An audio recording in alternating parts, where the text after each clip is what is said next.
चौक में लंगर कैंप का इनेकाद किया गया। इसी पर बात करेंगे फजील अहमद से। जी फजील, बताइएगा। जी बिल्कुल, पाकिस्तान सुन्नी तहरीक शोबा अहले सुन्नत फाउंडेशन के ज़ेर एहतमाम मिल्लत चौक में आज ताजर बरादरी की ताउन से यहाँ पर लंगर खाने का जो कैंप है वो लगाया गया है, जिसका जो मकसद है वो कोरोना वबा में जो ऐसे मुस्तहिक अफराद हैं जो डिप्रेस हैं, मुश्किल हालात का शिकार हैं, उनको खाना खिलाया जा रहा है, लंगर खिलाया जा रहा है, ताकि वो आसानी से जो गुजर बसर है उनका हो सके और ज़्यादा से ज़्यादा जो मुस्तहिक अफराद हैं उनकी खिदमत की जा सके। पाकिस्तान सुन्नी तहरीक के डिवीजनल सदर मोहम्मद आसफ रज़ा कादरी मेरे साथ मौजूद हैं, उनसे पूछते हैं क्या कहेंगे। जी सर, बताइएगा क्या कहते हैं शोबा अहले सुन्नत फाउंडेशन के हवाले। बिस्मिल्लाहिर्रहमानिर्रहीम।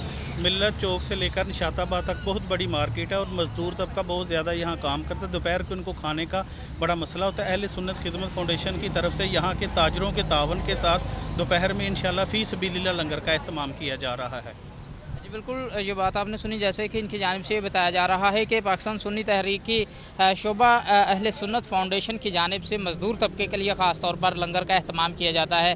मियाँ मकबूल भी मेरे साथ मौजूद हैं, उनसे पूछते हैं वो क्या कहेंगे। जी मियाँ साहब, क्या कहते हैं आप। जी अल्हम्दुलिल्लाह बिल आलमीन, ये अहले सुन्नत खिदमत फाउंडेशन की तरफ से जो कैंप लगाया गया है, इसमें हम बढ़ चढ़ के हिस्सा ले रहे हैं और इंशाल्लाह हर इतवार को जो लंगर है फिसबिल्लाह जो इसकी कौश इंशाल्लाह जारी रखेंगे और इंशाल्लाह अल्लाह खैर रखे। दिन दुगनी रात दुगनी के तरक्की के हिसाब से इसको डेली बेसिस पे हम लंगर को आम करेंगे इंशाल्लाह और लोगों को खाना खिलाएंगे। बिल्कुल, ये बात के लिए लंगर कैंप का एहतमाम किया जाता है। बहुत शुक्रिया फजील, तफसीलात